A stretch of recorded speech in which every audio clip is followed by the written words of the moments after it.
दोस्तों, टेटनस जो है एक लाइलाज बीमारी मानी जाती रही है अभी तक।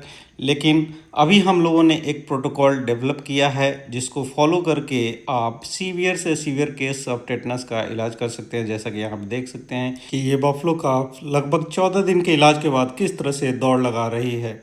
ये एक सीवियर केस ऑफ टेटनस था जिसमें आप देख सकते हैं कि डे 0 पे इसका जो स्टिफनेस है, सारे मसल स्टिफ है, चल नहीं पा रही है।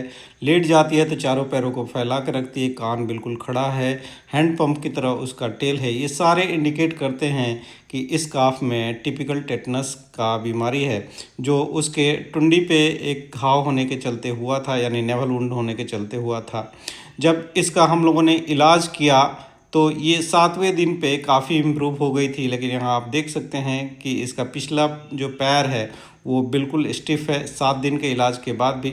तो इसमें जो ट्रीटमेंट प्रोटोकॉल हम लोग फॉलो करते हैं उसमें 2 काम बहुत इंपॉर्टेंट होता है। एक टेटनस टॉक्सॉइड लगाना होता है। इसमें बफलो काफ्स में 1 ml टेटनस टॉक्सॉइड 0, 3rd और 7th डे पे हम लोग लगाते हैं। और साथ ही साथ उसका जो वुंड होता है उसको सर्जिकली डेब्रिड करते हैं। वुंड डेब्रिडमेंट के बाद, सर्जिकल रिमूवल के बाद उसका ड्रेसिंग जो है बिटाडीन, हाइड्रोजन पेरोक्साइड और मेट्रोनिडाजोल से किया जाता है।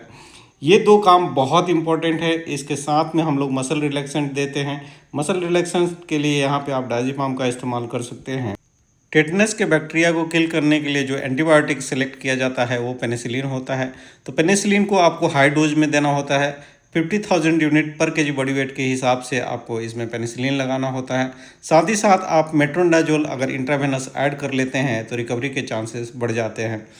शुरुआत में आप देखेंगे कि जो काफ है उसका जबड़ा लॉक हो जाता है, वो दूध नहीं पी पाता है, तो उस समय आपको फ्लूइड थेरेपी देना होता है। 7 दिन तक आपको इसको एंटीबायोटिक पे रखना चाहिए। 7 दिन के बाद आप न्यूट्रिशनल सप्लीमेंटेशन के तौर पे न्यूरोटॉनिक, इसमें हम लोगों ने न्यूरोबिन फोर्ट की 1 टैबलेट डेली 7 दिन और खिलाने के लिए कहा था। और 10 दिन में आप यहाँ देख सकते हैं कि काफ जो है अपने पैरों पे चलना शुरू कर दिया था, अपने माँ के पास चला जाता था और उससे दूध भी पीने लग गया था। तो 10 दिन में इतना इम्प्रूवमेंट लगभग आ गया था, जो कि काबिल तारीफ़ है। और जैसे 14 दिन का कोर्स पूरा हुआ वो दौड़ लगाने लगी। जैसा कि आप यहाँ देख रहे हैं कि जो बफलो काफ है वो बड़े आराम से अपने पैरों पे दौड़ लगा रही है। तो इस तरह के क्रिटिकल केसेस जब आप सॉल्व करते हैं तो आपको भी कॉन्फिडेंस आता है और किसानों को भी आप पे विश्वास होता है। इस केस के लिए सोनीपत से सचिन साहनी जी ने मेरा कंसल्टेशन लिया था और मेरे गाइडेंस के अंडर में इसका ट्रीटमेंट किया था और इस जानलेवा बीमारी से इस काफ की जान बचाई। और इसका डिटेल फॉलोअप मेरे साथ साझा किया, इसके लिए मैं उनका हृदय से आभार व्यक्त करता हूँ।